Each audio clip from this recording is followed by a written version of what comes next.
Irish Joe himself. Joe, how are you? I'm good, thanks, Ariel. How are you? I'm doing great. Thank you for coming on. More importantly, congratulations on the new deal. Are you happy with it?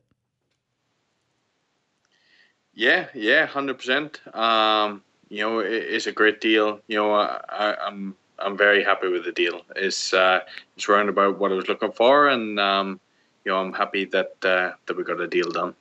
So, as I mentioned, in March, you fought Reza Madadi. That was the last fight on your contract. You were sort of betting on yourself, rolling the dice. In hindsight, did you feel the pressure of that situation? I mean, there was a lot at stake there. You lose a lot of leverage.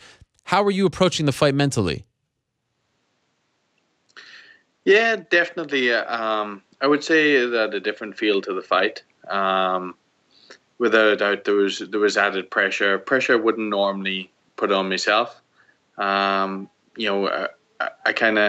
was trying my best to push it out, but 100% it was something. It was there. It was there fight week. I felt it more in camp, and I felt it in fight week. But it was a good experience, and I'm glad I'd done it. And I was glad after the fight. It was a different feeling of relief I felt after this fight. When it was done, and I knew the fight was successful. It definitely was an experience that was difficult, but I'm glad I went through. Because when you fight, I'm assuming there's always relief, but this is just an added element of relief, right? Because not only did you get the win, now you have the leverage. You bet on yourself successfully, correct? Exactly that. That's it. You always get that feeling of relief after the fights, but this time it was to a different level, I would say. What was it like with the UFC brass? Like, did you feel like you weren't feeling the love like you did when you first came into the company? Was it a little strange considering the sort of public nature of your disappointment in the contract offer and fighting out the contract, all that stuff, and more? Like, how were you received? It was no different than ever, really. I felt, I seen Sean fight week. I seen him backstage before the fights, and everything was as normal. I got a great relationship with all the staff, especially the staff over in the UK as well. So, things were great with them. It was as normal. So, I felt like there wasn't much difference. I know a lot of people made a bit of a thing about me not being interviewed after the fight, but that was just a case of I think I hurt my foot during the fight, and I needed to go get it checked. Otherwise, it would have been like 6 months suspension until it was checked. And wow. I was going down to Wales to see my family, so I just thought, I'll get it done, and there'll be no messing about the next day. Yeah, and from what I understand, they were sort of up against the clock because you were the last fight on the prelims, and sometimes they have to cut the interviews short or cut them, in total because they just don't have enough time. So, yeah, I didn't think that was a personal thing against you. Once the fight was over, and now you're going about and you're kind of moving on with your life, how soon after the fight do talks start? Did they come to you with an offer right away, or did it take some time to reignite the talks? I kind of forget now, to tell you the truth. That's it. It's been a while. I don't think it was too long after. I think, Ariel. I think Graham had an offer off Sean, and it was a very good offer. It was the offer I got now. If anything, it was me that delayed the rest of the process because I had to move twice. The condo I was staying in here in Montreal was being sold, so I had to move out of there, and then I was moving again. So I was in with my girlfriend, and then we were moving into a new apartment in Laval. So that kind of slowed up a lot of stuff. I wanted to make sure that once I signed whatever deal, that I could get my head down and really focus and get into camp without any distractions. Okay. So you're in Montreal full time now? Yeah, pretty much. Wow. I'm here training all the time. It's only like if there's any events or anything going on back home that I'll come back or for fights or whatever. So I would say I would spend 90% of my time here training. And are we dating a Montreal girl? Is that what we're doing? Yeah, yeah, 100%. Well done. Francophone too, so whoa, I'm getting my lingo up. that's amazing. I love this. Montreal girls are the best. I'm married to one as well, so I support this decision on your part. Well done. No disrespect to the Donegal women, but I think Montreal women are the creme de la creme as far as the entire world is concerned, if you ask me. I think a lot of people agree with you. I know for a fact that other promotions, including Bellator, were interested in you. Did you ever consider any of those offers? Yeah, I spoke to Bellator myself actually, and they made a good offer, and it was a different kind of offer to the UFC. It wasn't. It was more of a flat rate offer, But I just felt that the UFC offer, there wasn't much difference between them, but I feel the UFC is the place for me right now. Obviously, with the USADA program too as well, it's something I'm really really for, So all these factors came into play, but I feel that the offer I got from UFC was very good, and that was it. I'm not a greedy man. Once I got the good offer, I'm just looking forward to getting busy now. That's something that's something I feel like the last while I've been honing my skills and took a bit of time to make sure I've been getting up to speed. But now I spend time doing that. Now it's time to get to work. And that was one of the reasons why I signed the 7-fight deal. I felt that, if I sign 7 fights, I can get out a bit more active, try and get at least 3 fights a year and blast into it. Yeah, because I was surprised in this day and age that you signed such a long contract. Was there any thought to signing a shorter one so that you're not tied to them for that long? I mean, 7 fights could last. I often feel that the 7-fight deal or the 8-fight deal favors the promoter more than the fighter because it's not tied to a term. So that could last 10 years as opposed to, a 3-4 fight deal that you can go through quicker. Yeah, that's it. That was another decision I had to make. I had to sit down. I got offered 2 different deals, a 4-fight and a 7-fight. And it was something I really had to sit down and think about. And the position I'm in now, like I said, I want to get active, and that's one of the reasons I felt the 7-fight deal was more to my liking. I want to get out there. I want to get up, and I'm up there now. I'm 29, and I'm at the age I need to start making a mark. Yeah. Was the Bellator offer more lucrative than the UFC offer, but you just wanted to stay with the UFC? It was obviously from a flat rate point of view, it was better. Because you're guaranteed more money. Yeah. But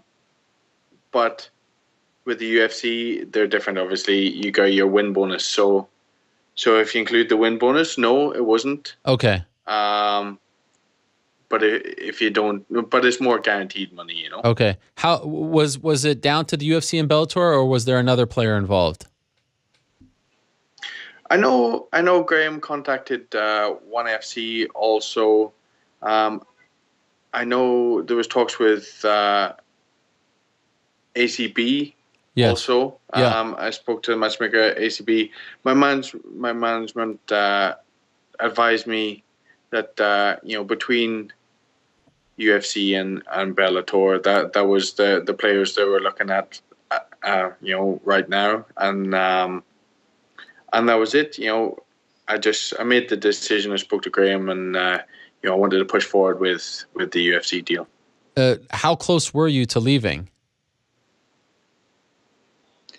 I was willing to leave. Yeah. But I suppose I just had to sit down and take my time over and make sure with all the moving and everything going on, it wasn't a decision I wanted to make. And it's probably one of them decisions you might only be in once in your career, if you fight out your contract. So I was willing to leave, but but I'm glad I signed, and I'm excited now to get back to work. Did you enjoy the process, the uncertainty of being a free agent, or was it a little too anxious for you? I enjoyed a bit of the process. I actually took the time because I knew it was going to be a while. I took one of the months I went and I done a French course. Oh, So I was just like a level 1, French or whatever. Just obviously, like I said, my girlfriend's francophone, so when I go up to her family, they're all French speakers. So obviously, it'd be nice to have a conversation with her mother at some point. So yes. and it's something I really enjoyed. Taking the time out to to do something different. When I'm here, my life revolves around training. Every day revolves around training. So having a different goal was, that was quite nice. I suppose it broke it up for me. It was something different. Being here in Montreal to give me something different and something other than training to look forward to. Yeah. So your girlfriend's mother doesn't speak any English at all? You can't communicate with her right now? No, she doesn't speak any English. She's been learning, actually. She's been learning to talk to me as well. So that's amazing. She's on Duolingo every night, and at some point we'll have a conversation, no doubt. I'd love to hear something in French with your accent. Can you tell us anything? I don't know. It probably sounds more like her accent. I don't know. Can you say like... Salut, ça va? Oh my God, this is great. This is wonderful. Can you say like, hello, my name is Joe Duffy? Yeah. Hello, Jim Bell, Joe Duffy. Like the course was 3 hours every morning. So I get up at like 8:30 till 11:30, and it'd be 3 hours, and it was all taught in French. And wow. I was surprised, to be honest. I was surprised. I've been doing Duolingo for a while, but I was surprised the level we got to by the end of the course. I felt like other people was doing longer. They were doing in the afternoon. They were doing the oral work then, but obviously with training, there was only so much I could do. Sure. I wasn't going to miss a full day's training just to learn French. So I was doing the mornings, and then I would come in and I would do my training as well. So, but at some point I'll, whenever I get a bit of free time again, I'll do the level 2 or whatever and just chip away at it like that. I love it. And by the way, hello in French is bonjour. Can you not use salut twice? No, because you said hello. You said hello, je m'appelle Joe Duffy. You used an English word there. It doesn't count. Oh, okay. They use allo too? Oh, you said allo. Oh, I thought you said hello. Okay, fair enough. You could say that. Fine. I'll give you that one. And just out of curiosity, Joe, how much better was this deal that you signed than the initial one? Because, you're a very even-keel guy. When you came on my show around a year ago, you could tell, as even-keel as you were pissed off. You seemed disappointed in the offer, and you were ready to walk away from the sport. How much better is it, the new one? Yeah, it's much better, to be honest, Ariel. Okay. Like I said, I wanted to be a bit more secure. Every time I fight, I want to be at the point where when I go in, I can take chances. I can fight high level guys and not be worrying, when am I going to fight next? And then being stuck, and obviously I'm away. I'm trained, so I got a place rented here. I got a mortgage to pay back home. So I just want to be in a position where I can fight, I can take risks, I can just go out and give it my all without, worrying every fight. Should I take this fight? Should I do that? Should I do that? So it's much better. I feel like it's exactly where I wanted to be. Were you really willing to walk away, or was that part of the negotiation? Well, to walk away from the sport? Yeah, you said that. I don't get me wrong. I don't think I'll ever walk away from the sport. I'm always going to be training. This is this is all I've ever known, really. Since I was 5 years old, I've been training martial arts, and this is all I've ever done. So, I'm never going to walk away from the sport. I don't even know. Once I finish fighting, I'm going to have to compete in jiu-jitsu or something. There's no way I'm going to be able to just stop fighting this or stop training. That's for sure. But obviously, I'm thinking towards the future, and like I said, I had things in mind. Setting up a construction company and different things. And if I felt like my future wasn't going to be secured, then of course I would have walked away. But I'm one of them people. I like to see things through, and I want to give my all. I want to make sure I've achieved everything I can achieve in the sport, and I'm glad I signed a deal now, and I can push towards that. Do you have your next fight yet? No. No. When would you like to fight? I've been keeping my weight down. Well, before I went away for a week last week. So I've been keeping my weight down already, just getting ready to get back in there. So ideally end of August, September. Okay. It'd be nice.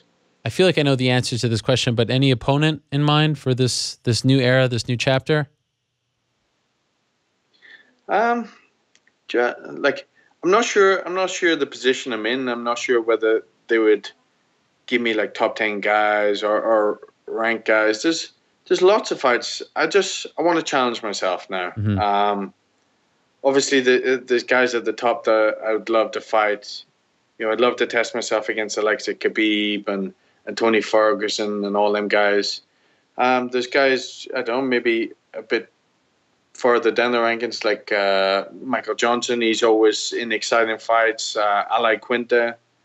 James Vick's doing well as well. He's up there. Oh, yeah. There's lots of fights. Fights. Always exciting fights I'd like to be involved in, Yeah, no shortage of good matchups for you at 155. By the way, how much did you enjoy the Mayweather-McGregor World Tour? I'm sure you watched every minute of it.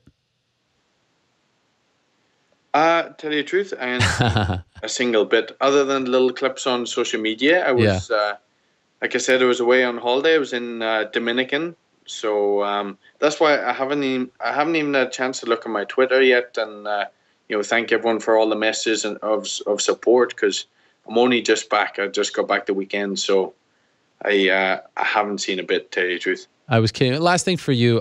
Did you have a chance? I know you're friends with your teammate over there, Joanne Calderwood, who fought yesterday afternoon. Did you have a chance to talk to her? It was a very close fight. I thought it was a phenomenal fight. She came out on the losing end. And if so, how is she doing? I haven't spoke to Jojo. I sent her a message. Okay. On Facebook. But Jojo's going to be inundated with messages. Can you imagine? Sure. How many messages she got? So I'm sure she's doing good. She's positive. I know there's a 125 division they're looking at as well, which I think it'll definitely be great for Jojo. She's I don't know. I think she's been dieting for maybe about 3 months. Like, it feels like she's constantly on a diet. Yeah. So from a fighter's perspective, it's quite draining. I think the 125 division is definitely going to be something that's going to suit her more. But Jojo's a tough cookie. She'll bounce back as she always does. Yeah, I'm very excited to see her fight at 125. She looked so good last summer against La Tourneau. So thankfully they finally opened that up and we can see her at a more natural weight. Joe, congratulations. Very happy for you. I'm happy it all turned out well for you. You got the contract you wanted, the money you wanted, and now we can finally see you back in there sooner rather than later. I appreciate you coming on after the vacation as well to talk about it. So thank you very much. Again, congrats, and hope to see you in action very soon, my friend. Merci. Thanks, Ariel. All the best. All right. Salut. There he is. Irish Joe Duffy, now soon to be French Joe Duffy, who is learning how to speak French, living in Montreal, Quebec, Canada. Great stuff. You see, it's not always guys defecting. UFC picking up a big name and re-signing Joe Duffy, and I think that's a good signing for them in the 155 division, considering his popularity in Europe. He'll always have that connection to Conor. You never know what happens there, but this was a guy that I think that was worth keeping, and kudos to them for keeping him on the roster.